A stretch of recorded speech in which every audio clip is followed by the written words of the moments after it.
दादी के प्राण छूट गए थे, नैनों से नीर बह रहा था। केवल जरा सा संवाद, शास्त्र कहता है घर के रसोई घर में जिस बाटकी से आप रोटी पर घी लगाते हो उसकी बाटकी में भले आधा चम्मच घी पड़ा पर पड़े रहना चाहिए। क्यों? वो लक्ष्मी को घटने नहीं देता। जिस दिन बाटकी मंज जाए, साफ हो जाए, उसी दिन उसको धोकर पोंछ कर वापस भर देना चाहिए। अगर बाटकी गंदी हो गई तो आप धो पोछो, मना नहीं है, पर उसको धोने पोछने से पहले एक कटोरी में घी भर दो, चम्मच रख दो। पर रसोई घर में बाटकी में घी होना चाहिए और उसमें आप डालते रहो और लगाते रहो, रोटी में चलेगा, पर बाटकी का घी समाप्त नहीं होना चाहिए, कुल्हड़ का घी समाप्त नहीं होना चाहिए। वो बरकत है, वो भंडार है, वो संपदा है हमारी।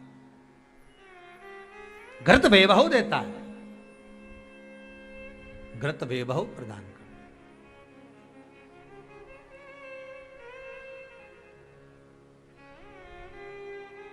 घृत वैभवता देता है। कितना सुंदर कहा है।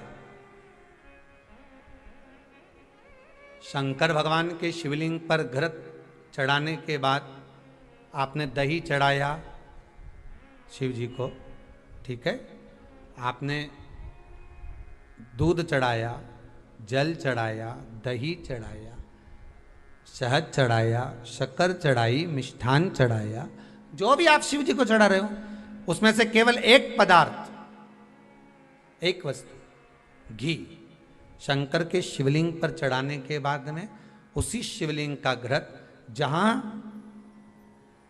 शिवलिंग रखा हुआ है, शिवलिंग जहां रखा रहता है उस कटी पर उस घृत से हस्त फेर देना चाहिए अपनी मनोकामना कर कर। जो अभिषेक आपने किया है वो अभिषेक का फल भगवान भोलेनाथ कुछ ही दिन में प्रदान कर देते हैं। मात्र उंगली फेर देने पर, घृत पात्र की उंगली, घृत का जो आप अभिषेक कर रहे हो, जल चढ़ा रहे हो, दूध चढ़ा रहे हो, आप पंचामृत सामग्री समर्पित कर रहे हो, आप दुनिया की सारी वस्तु भगवान को दे रहे हो, तो घी चढ़ाते समय जब घी चढ़ जाए, शंकर के शिवलिंग पर घी चढ़ गया, उसकी एक उंगली लेकर शिव मंदिर में जहां शंकर जी पिंडी पर बैठे हैं उस जलाधारी पर जो शिवलिंग रखा हुआ है उसके चारों तरफ उस घृत को लगा देना चाहिए अपनी कामना कर कर।